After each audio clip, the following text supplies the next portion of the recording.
Нема потреба и некои ми кажат, нема потреба. Своевремено децава мои кога потпораснаа малку и кога ги гледа предизборните кампањи на партиите и ме праша, тато, зашто викаат овие? Викам, синко, кога ќе се качиш на бина и кога ќе почнат да го скандираат твоето име, забораваш кај си. Арно, вие толку се заборавија, ептен се заборавија. Затоа викам, немојте толку, нема потреба. Јас не сум тука дојде ниту за аплаузи, ниту за скандирање. Значи, забележав една работа. Секој моје појавување во јавноста, вака на некој јавен собир, предизвикува некаде кај некој немир.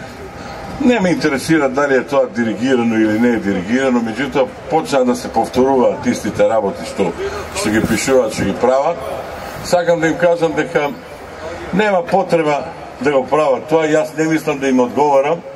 Ја немам Facebook профил, немам веб страна, немам ништо. Јас имам лице и кога имам нешто да кажам, зборам отворено пред сите и секогаш го практикувам тоа. И во оваа прилика не мислам многу да должам, само сакам илустративно да им кажам како изгледаат сите оние наши граѓани кои што мислат и кои што некој ги убедува дека се исти и дека имаат исти третман во државата како сите оние што се во врхушката на раководството, да речем, на нашата држава. Нема потреба. Се мислев дали да го кажам ово, бидејќи малку е вулгарно.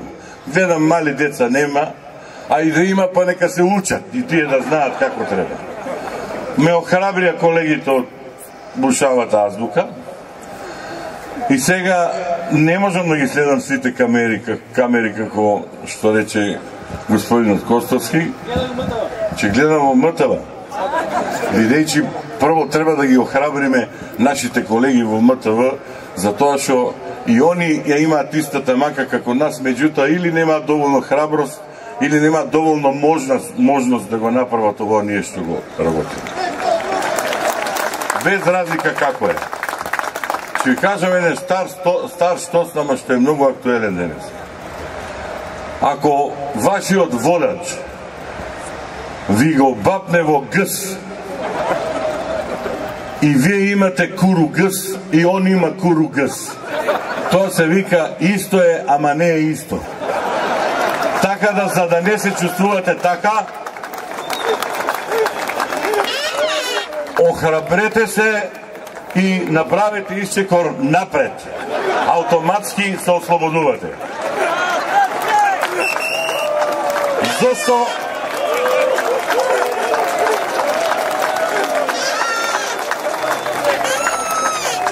Ова не беше само за да направам шега и како што обично ми викаат, че се појавиш таму да ги собереш поените. Не мислам јас ниту политичар да бидам, нити ништо. И да ви кажам уште една работа што е многу битна. Со многу луѓе тука, кои што го лично ги познавам, со кои што сме пријатели. Имаме па дури и со генералот Стојан Чагелов. По многу работа имаме многу различни мислења. Меѓутоа, тоа не значи дека за она што е основа на демократијата и на слободата не треба да се бориме заедно. Упатувам конкретен предлог. И тоа предлогот го упатувам не до поединци кои ја водат Македонската радиотелевизија, туку до оние официјалните структури кои што треба да водат грижа за уредувачката политика и кои што треба да одговараат на оваквите собери, а не да одговараат поединци со соопштенија. Дајте ни еден саат у неделата или два. Ние сами ќе подготвиме емисија што ќе се вика "Исто е, а не е исто". И во кој што ќе покажеме како за еден ист настан 10 различни медиуми информираат на 10 различни начини, од кои што 9 се многу блиски еден на друг. Од мене толку, мојот поздрав више предпоставам го знаете. Кога наздравувам со чаша викам ајде преживели, а кога ве поздравам, викам да сте здрави и живи доживотно.